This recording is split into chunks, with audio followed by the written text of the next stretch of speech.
que es el personal médico entrenado en soporte avanzado. ¿Y cuáles son los objetivos principales de la CLS? Pues restablecer la circulación espontánea, manejar tanto taquiarritmias o bradiarritmias y mejorar la sobrevida postparo. Entonces, pues primero saber cuál es la diferencia entre ACLS y BLS, como pues lo más básico. Entonces, BLS, que es el soporte vital básico, y el ACLS, que es el soporte vital avanzado. El BLS es el cuidado prehospitalario, o sea, pues sí, el que se hace antes de llegar al hospital. Son aquellos reanimadores LEGO, o sea, como esas personas civiles que pues no son pues, profesionales médicos que pues saben cómo hacer como un RCP y todo eso. Entonces, por ejemplo, los paramédicos, las personas de ambulancia. Y ya el ACLS, sí son por profesionales médicos entrenados que van a realizar medidas avanzadas, como que, como la administración de medicamentos y la intubación, por ejemplo. Entonces, pues es importante hablar sobre el equipo de alto rendimiento. Entonces, ¿quiénes conforman este equipo del ACLS? Tenemos primero al compresor. Este, pues lo que va a hacer es evaluar al paciente, va a realizar las compresiones y pues lo ideal es que sean, por ejemplo, dos personas para que puedan intercambiarse cada 2 minutos, ya que pues está demostrado que pues al minuto de hacer las compresiones ya lo que es la profundidad disminuye. También tenemos el monitor o el desfibrilador, que es esa persona que lleva y opera pues el DEA o el desfibrilador. Y supervisa pues el RCP. Y también si hay un monitor, hace que pues lo pone en un lugar donde todos lo puedan ver y donde el líder principalmente lo pueda ver. Tenemos pues el que está encargado de la vía aérea. Entonces este abre la vía aérea y pues hace como la ventilación bolsa mascarilla que ahorita la vamos a ver. Y también pues va a poner los dispositivos complementarios, sea la intubación, etcétera. Tenemos el líder del equipo. Este es el que va a, pues, a encargarse como del tratamiento, como decir, bueno, administrenle este medicamento. También va a como a dar las funciones de los miembros del equipo y asumir las responsabilidades que pues nadie tenga.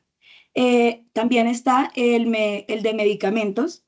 Entonces, este pues es el que va a buscar el acceso endovenoso, el que va a hacer también a buscar la vía intraósea y va a administrar los medicamentos. Y ya por último el encargado del registro, que es el que va a hacer literalmente pues el registro de todo lo que ocurre pues en el ACLS.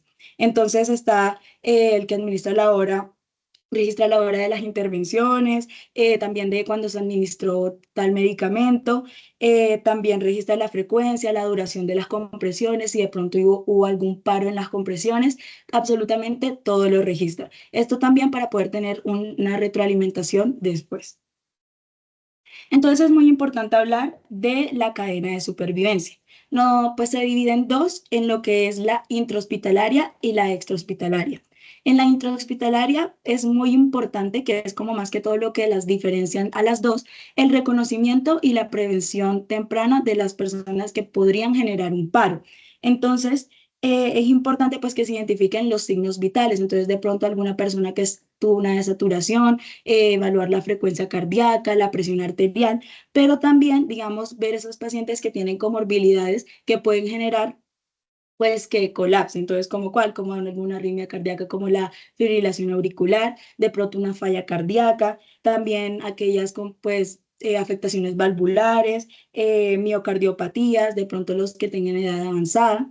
Bueno, entonces pues ya uno los identifica, pero si pues totalmente no se logró prevenir el paro, pues se debe activar las respuestas a emergencias, pues de una forma muy rápida.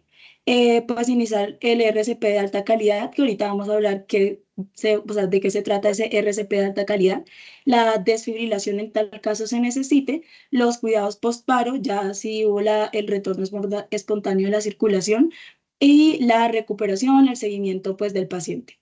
Ya en los cuidados extrahospitalarios, entonces, pues principalmente, bueno, el paciente colapsó, hay que activar la respuesta a emergencias de manera rápida. RCP de alta calidad en aquellos pues, reanimadores LEGO, desfibrilar, porque por ejemplo la idea es como pedir un DEA, por ejemplo a alguien que esté por ahí, entonces no necesitamos un DEA, dar órdenes y pues desfibrilar en tal caso se necesite. Bueno, luego ya llevarlo al hospital y donde se va a hacer ese soporte vital avanzado, luego los cuidados postparo y la recuperación. Entonces, ¿qué pues se trata de una RCP de calidad? Primero hablamos de las compresiones. Entonces, pues el paciente que esté en supino, idealmente en el lugar donde tuvo el colapso, pero hay que tener en cuenta de si el lugar es seguro tanto para el paciente como para el reanimador. También ubicar las manos en el tercio inferior del esternón, así como se puede ver en la imagen. Comprimir de 5 a 6 centímetros. La frecuencia debe ser de 100 a 120 por minuto, pues también como se sugiere como utilizar una canción, de pronto, por ejemplo, pues es muy conocida como el Stay Alive, pues para tener un ritmo. Eh, Permitir la descompresión completa del tórax, esto pues para que haya un adecuado retorno venoso al corazón, reducir el paro de las compresiones a lo mínimo y, como había dicho anteriormente, si son dos reanimadores, intentar cambiar cada 2 minutos. Tenemos, bueno, también el manejo pues de la vía aérea y lo que es la ventilación. Entonces, pues la elevación de la cabeza quijada es la preferida, o sea, la que más se utiliza, ya que esta pues ayuda a mover la lengua hacia adelante y evita que pues se bloquee la vía aérea. En un trauma cervical, hacer la maniobra de tracción cefálica, como se puede ver acá, y no hacer presión cricoidea para evitar la broncoaspiración. Tenemos lo que es la ventilación, entonces esto es lo que yo hablaba de la ventilación bolsa, válvula, mascarilla, este pues aparato que ven acá. En caso de que, bueno, se puede dividir en dos, si es un paro respiratorio, o sea que nada más el paciente pues tiene una respiración difícil o en sí el paciente como que no respira, pero aún así se puede sentir el pulso, pues hacer una ventilación cada 6 segundos y verificar el pulso cada 2 minutos. Y ya en el paro cardiorrespiratorio hablamos de la relación como 32, en donde hacemos por 30 segundos compresiones y luego dos ventilaciones. Bueno, es importante, en la guía hablan como de unos mensajes claves, entonces tenemos lo que es, bueno, primero la desfibrilación. Tenemos dos tipos de equipos, el equipo bifásico y el equipo monofásico. En cuanto al equipo bifásico, que ese es el que más es recomendado, pues en sí es una corriente que pasa primero en una dirección y luego se invierte, como pueden ver aquí en el muñequito. Entonces pasa en una dirección y luego se invierte.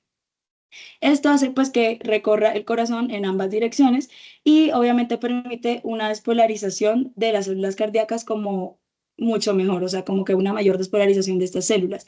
Esto también hace que la energía pues necesitada en este caso sea menos para despolarizar las células. Y la energía debe ser alrededor de 120 a 200 joules. Ya en el equipo monofásico, pues ya como vimos es una sola dirección y es de 360 joules. Si de pronto no sabes cuál es el equipo que estás utilizando, pues poner pues lo máximo que tenga el equipo. Y importante es que las compresiones son prioridad. Si en el momento no ha llegado pues el desfibrilador o no hay, pues lo importante es hacer las compresiones. O sea, las compresiones siempre tienen que ir sí o sí. Listo. Entonces también hablan de los medicamentos que cuando pues empieza a presentar el algoritmo hay que tenerlos muy bien en cuenta y pues son tres medicamentos principales, lo que es la epinefrina, 1 miligramo cada 3 a 5 minutos, la miodarona que se divide en dos dosis, la primera dosis que es un bolo de 300 miligramos y la segunda dosis es un bolo de 150 miligramos. También la lidocaína, esta en tal caso pues no haya amiodarona o no se pueda usar, entonces tenemos que también se divide en dos dosis, la primera de 1 a 1,5 miligramos por kilogramo de peso y la segunda dosis de 0,5 a 0,75 miligramos por kilogramo de peso. En cuanto a la circulación, pues lo ideal es tener un acceso endovenoso para aplicar tanto el medicamento y para tomar las muestras. También es importante pues tener siempre controlada la presión arterial y la frecuencia cardíaca.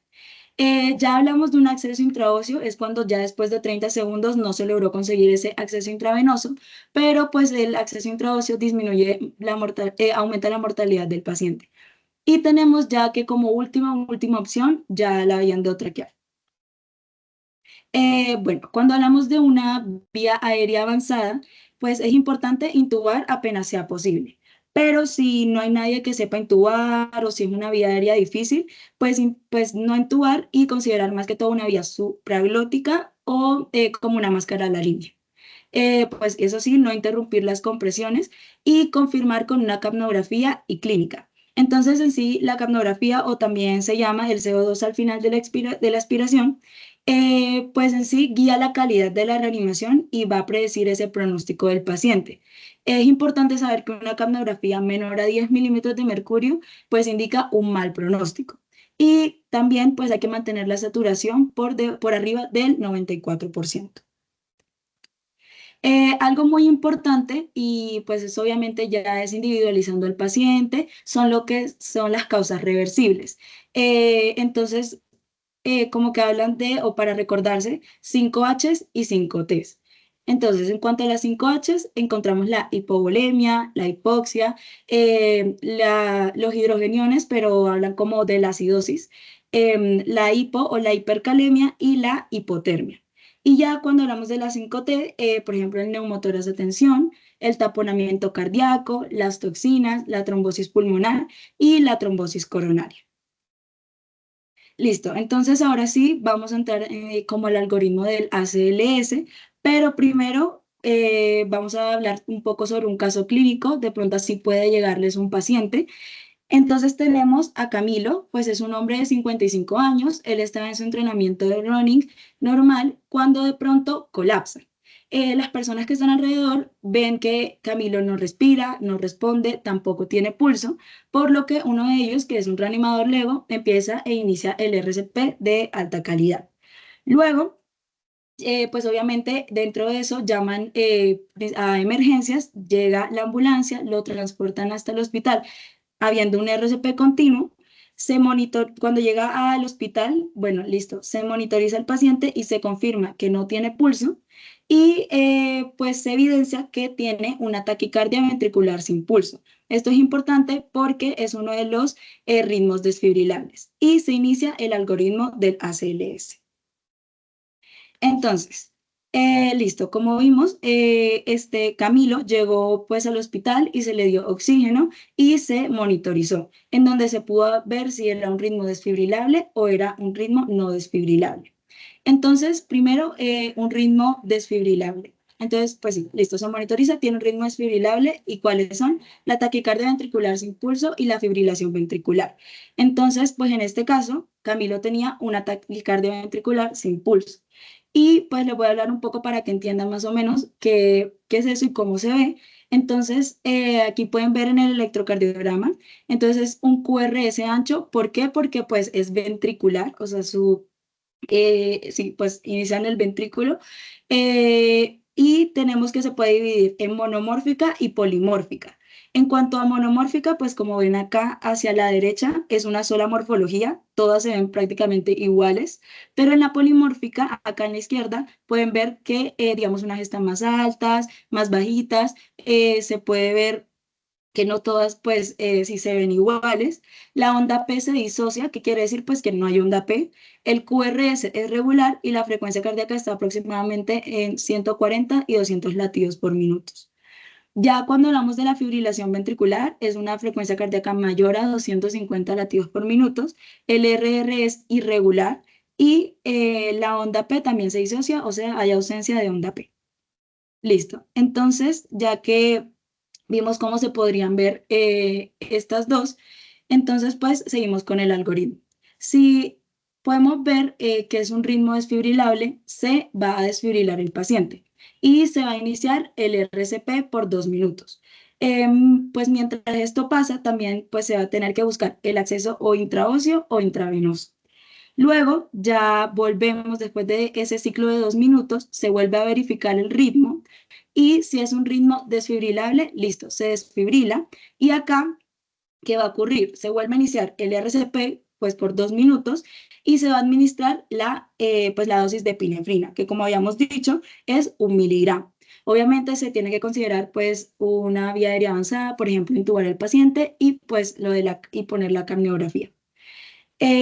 Luego, otra vez, bueno, ocurre este ciclo, volvemos a revisar si el ritmo es desfibrilable y si es desfibrilable, se desfibrila el paciente y aquí ya no se va a administrar epinefrina, sino se pone la primera dosis de amiodarona, que cuánto es 300 miligramos, como ya habíamos dicho. Listo, otra vez se inicia otro ciclo y se vuelve a revisar si el paciente tiene un ritmo desfibrilable o no desfibrilable. Si vuelve a tener un ritmo desfibrilable, otra vez se vuelve a administrar una dosis de epinefrina. Otra vez volvemos con pues los 2 minutos de RCP. Vemos otra vez si el ritmo es desfibrilable o no. Si es desfibrilable, listo, se da el shock y ya se pone la última dosis de amiodarona, que ya son 150 miligramos. Es importante porque ya esta es la última vez que se va a administrar amiodarona. Ya después se va a seguir es con epinefrina y pues es como un ciclo, pero ya no se cambia, no se pone amiodarona, sino solamente epinefrina. Ya cuando pasamos a la otra parte del algoritmo, que son los ritmos no desfibrilables, que tenemos cuáles son la asistolia y la actividad eléctrica sin pulso. Entonces, acá tenemos que de entrada se pone epinefrina. Entonces, listo, se pone la epinefrina y se inicia con el RCP por 2 minutos, pues obviamente buscando el acceso intraóseo, intravenoso, y volvemos a revisar si el ritmo es desfibrilable o no. Si en tal caso, como vemos acá en el ritmo es no desfibrilable, se vuelve a iniciar una RCP pues, de 2 minutos, pero aquí no se administra medicamento. Luego volvemos a revisar, ¿el ritmo es desfibrilable o no es desfibrilable? En tal caso no sea desfibrilable, listo, pues se pasa otra vez al número 10, que es ponerle epinefrina al paciente y seguir otra vez con compresiones por 2 minutos. Y pues en tal caso, el algoritmo pasa que sí termina siendo un ritmo desfibrilable, entonces se va o al punto 5, que es pues desfibrilar al paciente y ponerle epinefrina, o al punto 7, que sería ya desfibrilar al paciente y administrar amiodarona. Listo. Entonces, algo muy importante es cuándo se debe terminar la reanimación. Entonces, hablan del uso de las reglas TOR. Entonces, tenemos pues como dos tipos. Cuando viene el paciente, pues obviamente extrahospitalario hacia el hospital y cuando el paciente está en sí ya en el hospital. Entonces, cuando el paciente está pues extrahospitalario, ¿qué hay que hacer? Bueno, si es un paro cardíaco no presenciado, ni por la persona que iba a hacerle el RCP o por nadie se demoraron mucho en hacerle el RCP. Si el paciente no recibió un RCP previo al hospital, si no hubo retorno espontáneo antes de llevar al paciente al hospital y si no hubo desfibrilación antes de llevar al paciente al hospital. Tiene que cumplir todas estas reglas para poder terminar la reanimación.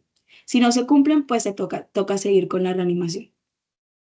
Ya cuando hablamos de esa reanimación intrahospitalaria, entonces pues hablan de que 20 minutos suele ser el umbral, pero claro, esto depende mucho, obviamente hay que individualizar a los pacientes, de pronto si es un paciente de alta edad, con mayores, con muchas comorbilidades, pues de pronto se podría discutir, pero también considerar si es un paciente joven, que hace pues ejercicio, que no tiene comorbilidades, de pronto también se podría extender un poco más este RCP.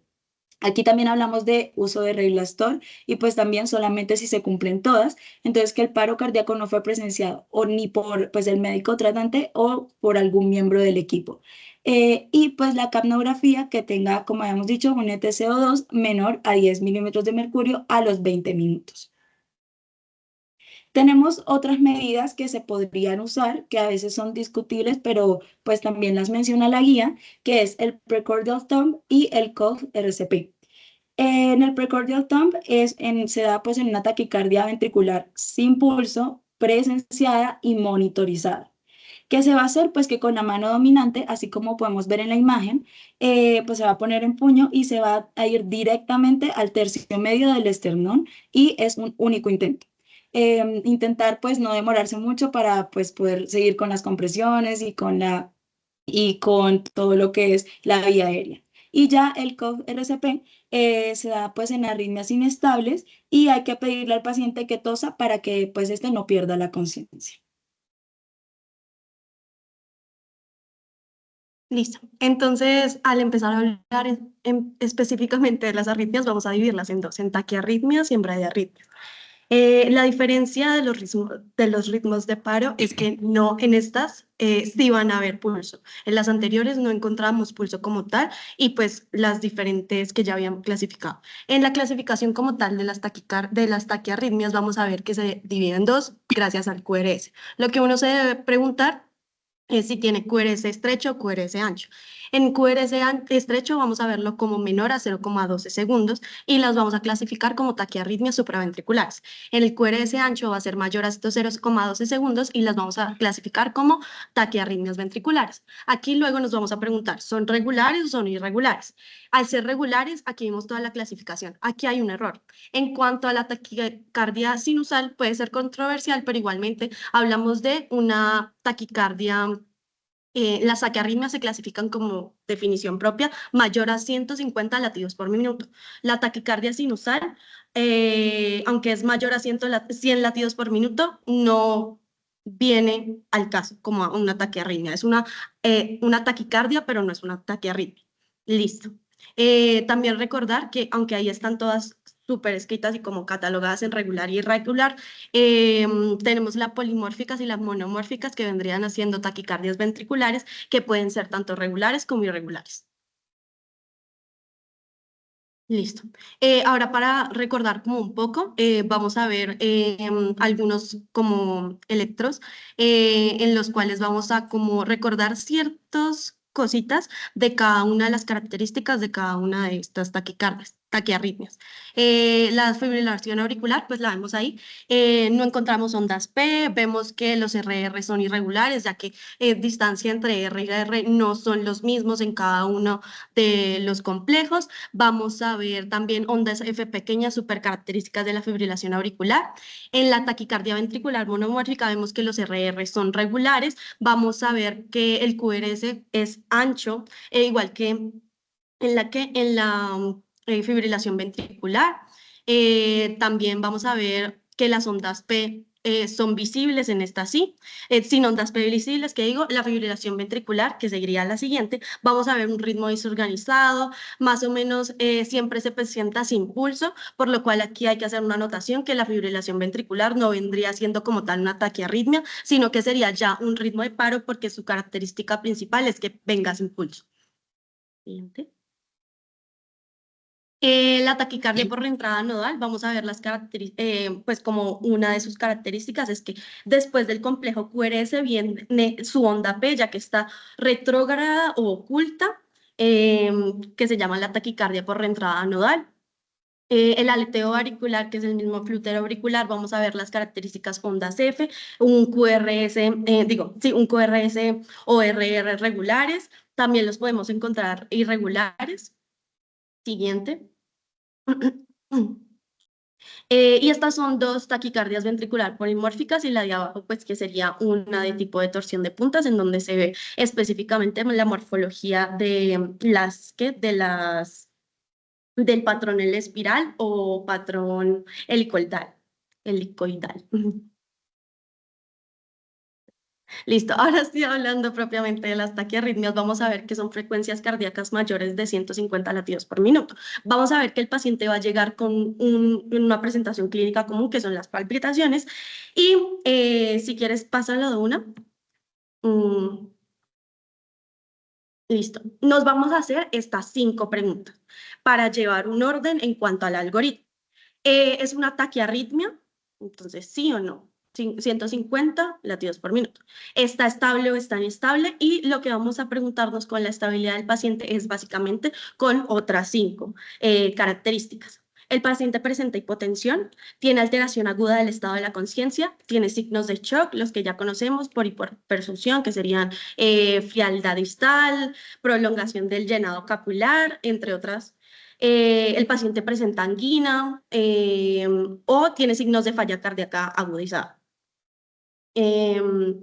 Luego nos vamos a preguntar si el QRS es ancho y vamos a la clasificación principal en la cual, pues, como lo clasificamos por los segundos de 0,12 y de ahí lo miramos si es regular o irregular.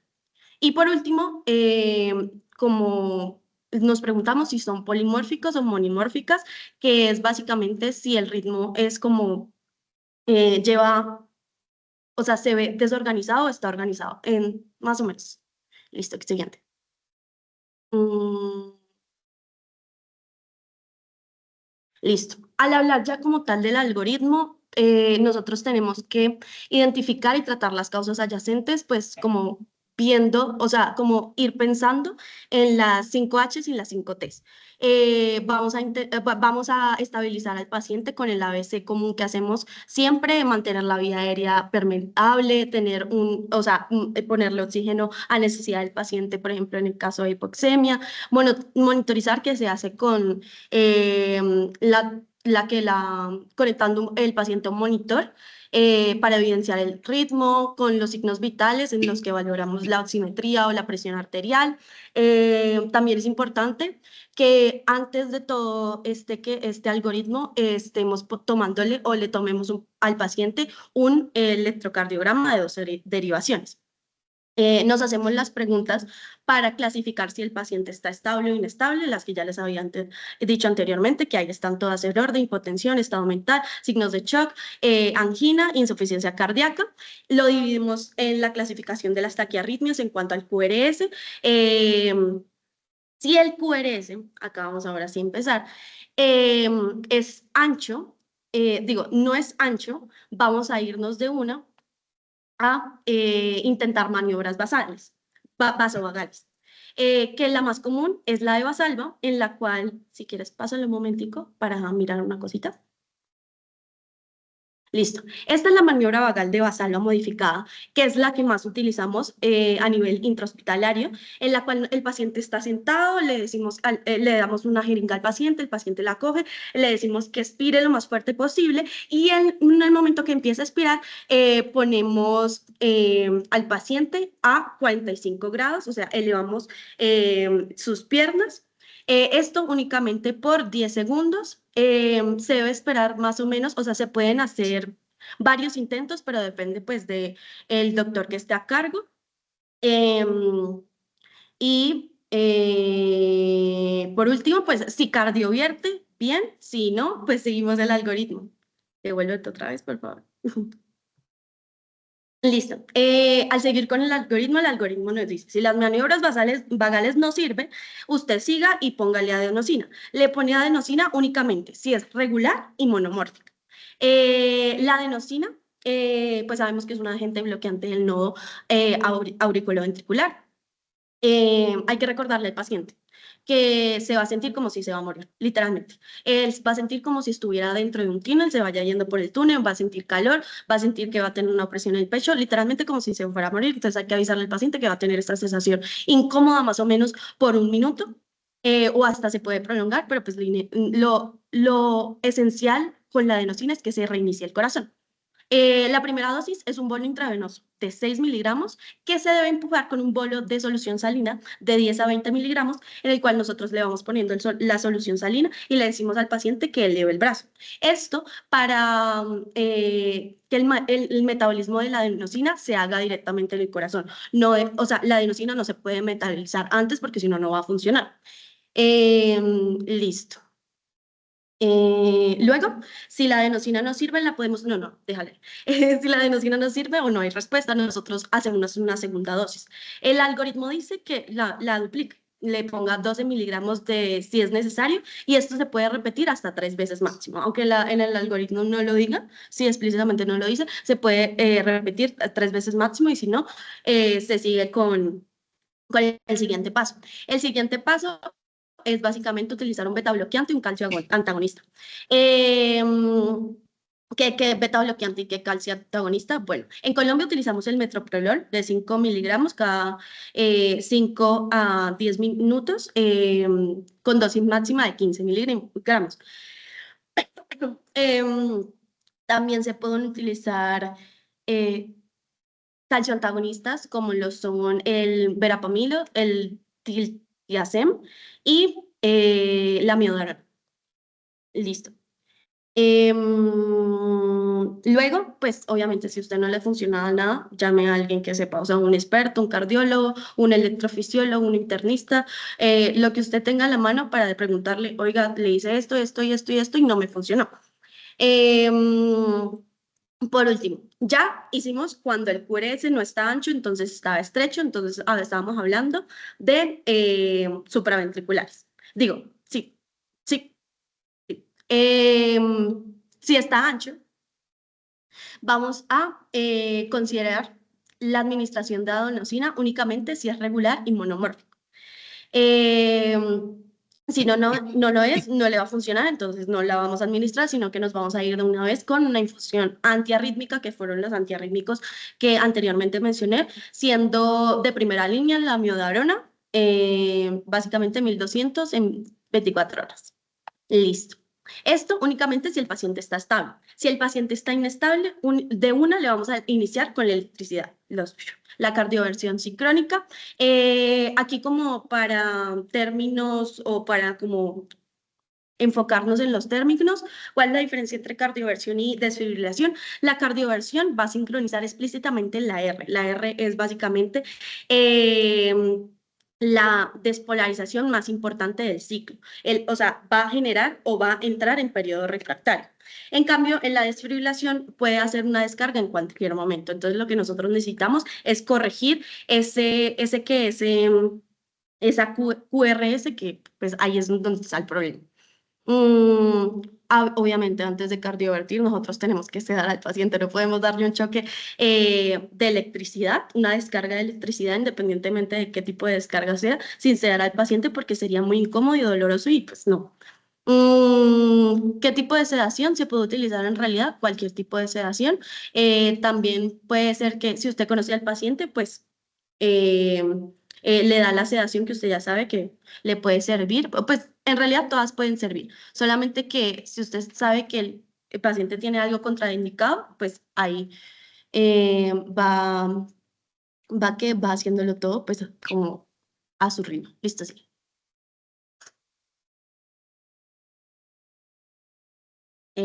Bueno, estas son como los joules, la energía necesaria en cada uno de los diferentes QRS.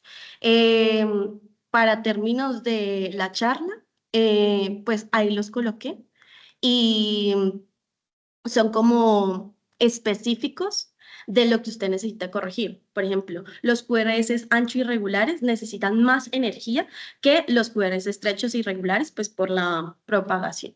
Listo. Listo.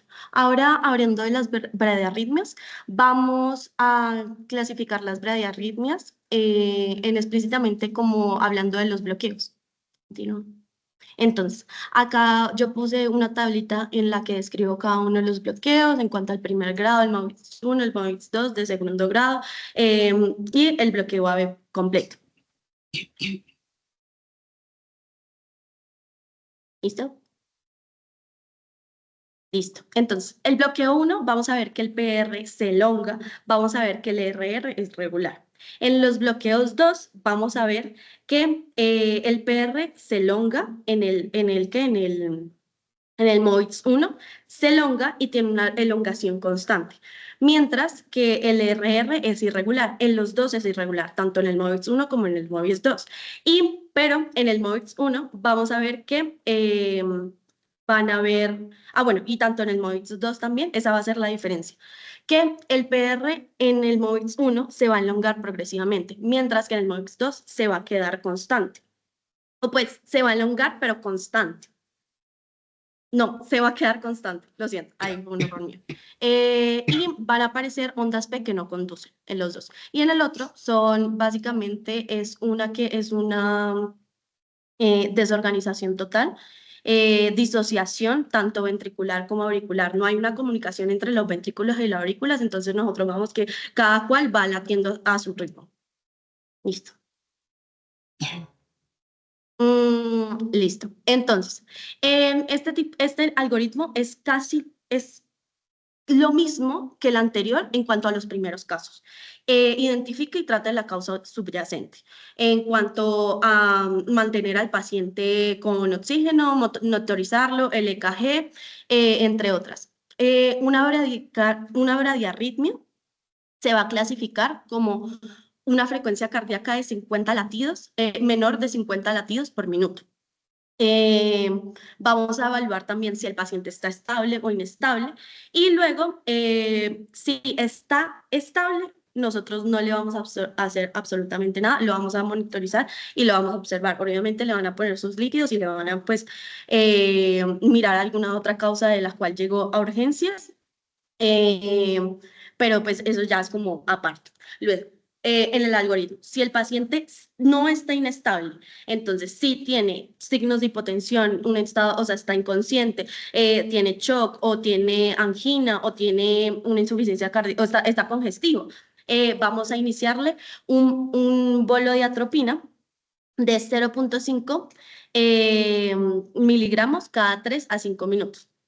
Si esto no sirve, lo podemos hacer 6 veces hasta llegar a 3 miligramos. Si esto no sirve, vamos a evaluar como 3 opciones. El primero es el marcapasos transcutáneo, que básicamente es que le vamos a poner al paciente una electro, o sea, sí, una estimulación cardíaca, que es básicamente, se le colocan 2 parches al paciente. En el monitor, uno pone como marcapasos y pues empieza a actuar sola la máquina. Obviamente, antes de esto se debe sedar al paciente con lo que uno quiera. Bueno, con lo que no uno quiera, sino lo que le favorezca al paciente.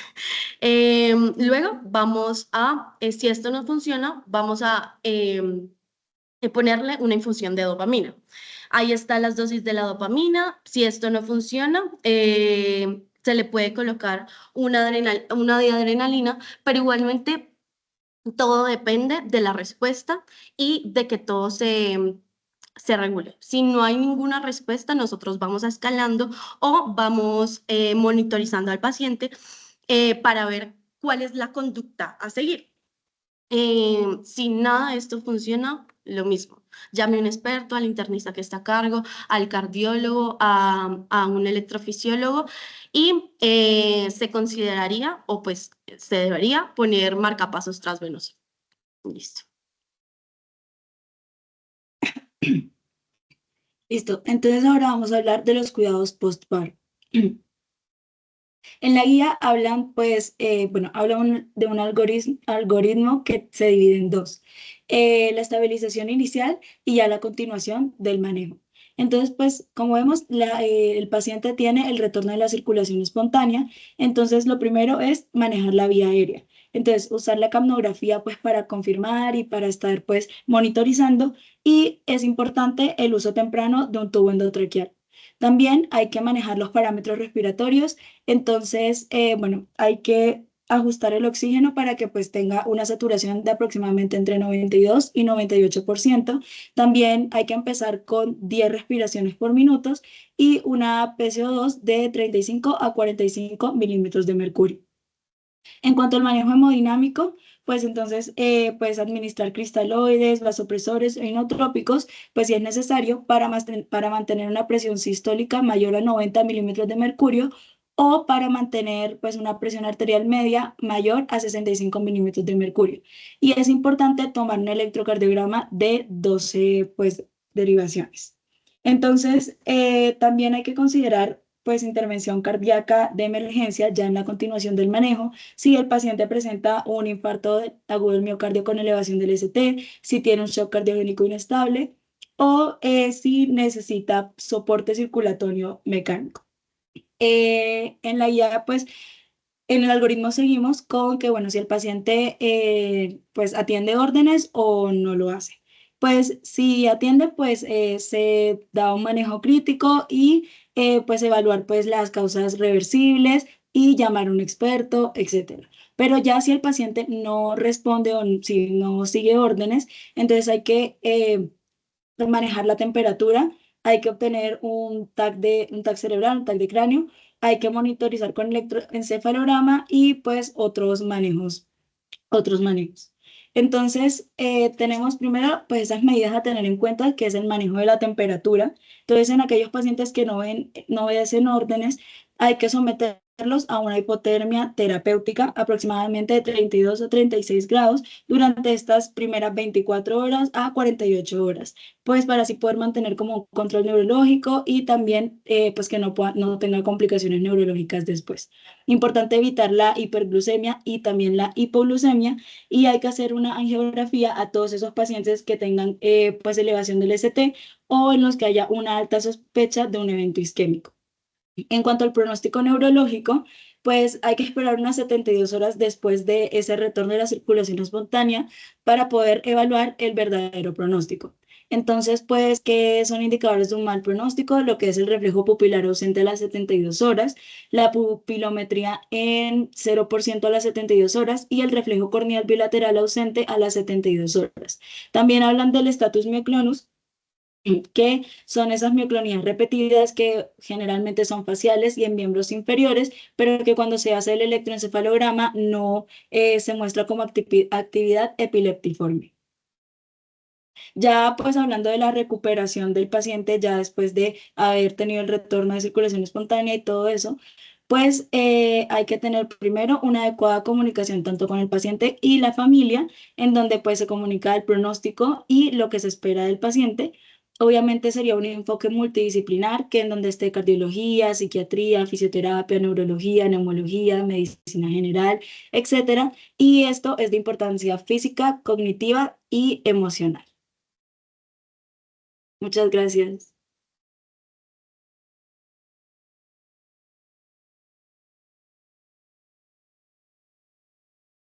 Listo. Ujú. Muchas gracias a todos por escucharnos. No sé si alguno tiene alguna pregunta o un comentario. El objetivo de la charla, como lo dijimos al inicio, era hablar explícitamente como de este manejo avanzado intrahospitalario que es muy necesario conocer, no tanto conocer el algoritmo, o sea, sí, pero lo importante es saber qué hacer después. Intentar también identificar al paciente no cuando ya está en paro, sino antes de que esté en paro y dar el mejor manejo a nuestros pacientes. Listo. No sé si alguno de los doctores tenga algún comentario. Estefanía y Hola, Laura. buenas noches. Ay, perdón, ¿quién era Cris? No, pero dale tú, princesa. Bueno, muchas gracias.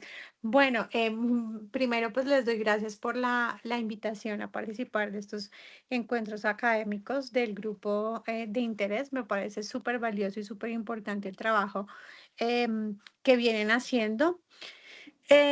Dos, resalto como el interés y la actitud de nuestras expositoras Laura y Estefanía en la idea de poder transmitir una información que si bien es un poco extensa, pienso yo, para poder abordar en 20 o 30 minutos de la charla, creo que deja un mensaje súper claro de lo que estás diciendo y es básicamente en tres cosas. Uno, prepararse para identificar esos pacientes con cualquier sistema de alertamiento que uno tenga a nivel intrahospitalario, que es, digamos, donde nosotros estamos y podemos dar el soporte avanzado de reanimación. Hay muchas estrategias y insistirles que principalmente dependiendo del escenario en el que nos encontremos, pues existen varios scores de predicción de el desenlace de mortalidad y complicación de los pacientes. Entonces, no olviden que tenemos el NEWS como la mejor estrategia de implementación para clasificar esos pacientes en riesgos y en probabilidades de desenlaces. Quizás no es tan útil en la UCI. En la UCI utilizamos SOFA-Score, que probablemente también nos pueda permitir un poco identificarlo. Y para los servicios de urgencias, no olviden que de primera mano tenemos el Quick SOFA y pues evidentemente también el NEWS como herramientas de sistemas de alerta. Eso, identificar al paciente a nivel intrahospitalario. Dos, el mensaje que les quiero dejar más claro y es que tú lo dijiste en algunas de las diapositivas, lo ideal y lo indispensable es iniciar las compresiones torácicas de alta efectividad a la menor brevedad posible. No hay por qué esperar a que venga el carro de paro, no hay por qué esperar a que venga el líder de la reanimación. sino de forma inmediata hacerlo. Recuerden que el tiempo de exposición a la hipoxia es lo que empeorará o pactará el desenlace de los pacientes en secuelas neurológicas irreversibles. Lo otro que es importante es identificar y tener claros los algoritmos de manejo, porque eso sí evidentemente impacta la corrección de la causa de muerte que lleve al paciente, pero no tan importante como los cuidados post-RCP. Casi nunca nadie habla de ellos y me pareció súper valioso y me pareció súper importante que los hayas mencionado. Las dos fases, la fase inicial de estabilización y la fase posterior de cuidados post-RCP, son súper valiosas. No vale nada de sacar o retornar a la circulación espontánea a un paciente si yo no me preocupo después por preservar o por corregir la causa que lo llevó al paro si no le ha corregido, o por evitar que vengan nuevas causas para poder tener desenlaces que pues yo no estoy esperando. Las felicito, sé que es un contenido muy extenso, que requiere tener conocimientos claros desde la identificación del electrocardiograma, pero creo que hicieron un muy buen trabajo y una muy buena charla. Gracias, doctora. Bueno, chicas, me parece que fue una muy buena presentación, fue algo muy adecuado. Y que repasó pues los conceptos principales como lo mencionó Diana. Sin embargo, no hay que dejar de lado que ustedes tienen que aterrizar estos conocimientos que adquieren de manera teórica y pues para eso tienen el área de hospital simulado.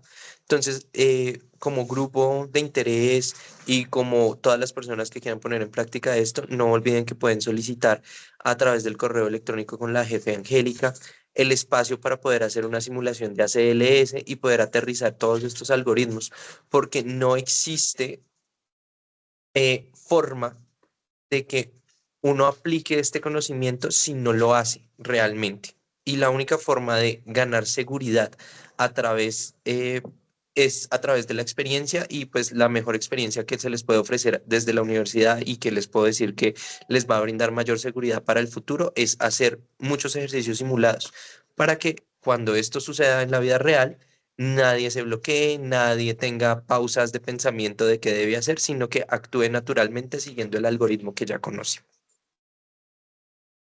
Y felicitaciones nuevamente. Gracias, doctor.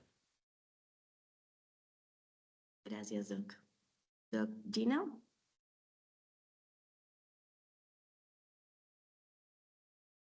¿Cómo están? Buenas noches para todos. Bueno, pues Buenas noches, doctora. las felicito también, al igual que Dianita y Cris. Creo que hicieron una muy buena revisión de algo que, pues para mí, digamos que mi posgrado ocupa los 4 años de formación, porque quizás la situación de peor crisis que puede tener un paciente es la situación que ustedes abordaron hoy, que es un paciente en paro cardiopulmonar. Los mensajes adicionados a los que ya les dijeron los doctores, quiero que ustedes se lleven en mente que no siempre el líder es la persona que más sabe. Es decir, puede ser el enfermero o el auxiliar de enfermería quien reconozca el paro y es él la persona llamada a empezar sin retardar la reanimación, que como bien lo mencionaban, se basa esencialmente en compresiones de alta calidad. Pero una vez llega y él alerta al resto del equipo porque va a pedir ayuda, esa va a ser su labor, entonces va a ser una transferencia de liderazgo. Es muy importante cuando nos alertan a nosotros en cuidado intensivo y atendemos un código de RCP, que nosotros podamos conversar con el líder y que nos dé la información estimada aproximada de quién es el paciente, cuánto tiempo lleva en paro, qué ritmo ha tenido y nosotros de esa manera poder aportar y ayudar si es que pues hace falta algo. Pero como les digo, no necesariamente el líder va a ser la primera persona que inicie la reanimación. Así que ustedes, si están al lado de un paciente que está en paro, como a algunos ya les ha pasado cuando estemos de turno en UCI, pues son personas que pueden iniciar y deben, de hecho, iniciar la reanimación. Con frecuencia en estos escenarios de crisis, como lo mencionaba Cris, a veces nos blanqueamos, pensamos demasiado, a veces simplemente por temor y por sentirnos impotentes porque ese paciente está potencialmente muerto. Si no hacemos algo, pues nos bloqueamos y empezamos a tener muchas ideas. Entonces es muy importante reconocer los roles, o sea, quién es el líder. Normalmente va a estar a los pies de la cama del paciente y va a asignar de función y retroalimentación cerrada lo que va a hacer cada persona. Entonces, habrá una persona que se encarga de la vía aérea, una persona encargada de los medicamentos, una persona encargada del tiempo en el escenario real y a veces puede que no pase de esa forma, pero siempre al menos debe haber un líder y debe haber quien haga compresiones, quien releve a esa persona y quien esté en la vía aérea y los medicamentos. También con mucha regularidad nosotros vemos que hay mucho afán por intubar al paciente. No hay afán, y lo mencionaban ustedes, en intubar al paciente siempre que ventile bien. O sea, si ustedes están atendiendo un paro, no sienten que tengan la experticia para intubarlo y creen que van a tardar más de 10 segundos en asegurar la vía aérea, no lo hagan. Simplemente sigan las compresiones, sigan con la bolsa máscara de servorio, es decir, con el ambú, en tanto llegue una persona que su experticia pueda ser un poco más cercana por el escenario a poder hacer eso en un primer intento, porque recuerden que lo que sea que se haga, sea colocar un acceso vascular central, sea intubar, sea lo que sea, no puede tardar o retrasar las compresiones. Entonces, el segundo mensaje, si ventila, no corran en tratar de intubar. El tercero es que, como lo mencionaba Dianita, ese paciente no puede quedar en piso, no puede quedar en urgencias, porque hay que investigar qué fue lo que le pasó y evitar que vuelva a ocurrir. Entonces, el escenario en el que ese paciente va a estar es en la unidad de cuidado intensivo y su ingreso va a ser así, o sea, de estado por reanimación y ahí pues ya buscaremos o no, de acuerdo a los reanimadores, sabremos cuál fue la causa de ese paro y cómo tratarlo. Como les dije, esto es un tema muy grande, ya ustedes luego abordaron las TAC y bradiarritmias que son posiblemente asociadas a esos paros. Nosotros, pues respecto a lo que ustedes comentaron, nosotros no usamos dopamina. La dopamina desde hace un tiempo con un estudio que se llama el SWAP-2 mostró que no generaba beneficio respecto a otros adrenérgicos. Entonces verán que en nuestra, pues en nuestra escuela especialmente de cuidado intensivo y en la clínica es muy poco frecuente que usemos dopamina como agente inotrópico por y la regularidad de la respuesta de acuerdo a su dosis. Van a ver con relativa frecuencia que usemos en su reemplazo dobutamina. Por lo demás, no, yo creo que, como les digo, este es un tema muy grande, como también mencionaba Cris, es de repetir y repetir y repetir y repetir, también de mucha humildad, porque nos pasa que a veces nos encarnizamos y saber parar es también algo muy difícil de saber. O sea, cuando ustedes tienen un paciente frente a ustedes joven, llevan ustedes 6 minutos de reanimación y el paciente no sale, es muy difícil establecer el tiempo de reanimación desde el punto de vista bioético. Entonces, ahí viene mucho de la comunicación interdisciplinar, de aproximarse un poco hacia la condición premórbida de ese paciente y también saber que nosotros no somos dueños de la vida. Entonces, normalmente nosotros no reanimamos más de 10 minutos en la mayoría de casos y en excepciones 20 minutos, porque pues a medida que nosotros reanimamos, por más efectiva que sea la reanimación, estamos sometiendo a tiempos sin flujo o con hipoflujo del sistema nervioso central y no quisiéramos que un paciente retorne a la vida cotidiana, pero en una condición neurológica con pues un ranking desfavorable. Entonces, esa es otra cosa bastante controversial y muy difícil y es hasta cuándo voy a reanimar. Y también hay otras conductas ahora y es que el familiar esté en la reanimación para que en caso de que no salga la elaboración del duelo sea un poco más comprensible y entienda que pues no hubo nada más que hubiéramos podido ofertarle. No me queda más que felicitarlos, creo que fue una muy buena revisión. De nuevo les reitero, esto es como cuidado intensivo así compilado, pero pues muy bien. Gracias. Gracias, Gracias, Doc. Doc. Bueno, nada, a todos ustedes muchas gracias a los doctores por haber participado de esta reunión pues, muy interesante, como acá uno mencionaba. Y pues sí, como decía el doctor Cristian, estamos pensando en el grupo de interés del siguiente semestre, más que todo enfocarnos bien en actividades prácticas, como decíamos la semana pasada de poco, solo que pues, el problema es que era muy poquita gente que puede asistir.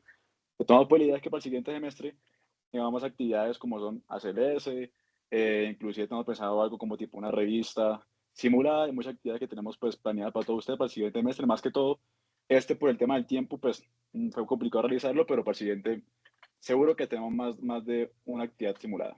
Así que pues nada, todo muchas gracias. Nos veremos la siguiente semana con la próxima charla que tenemos y pues nada, gracias a todos por estar aquí el día de hoy.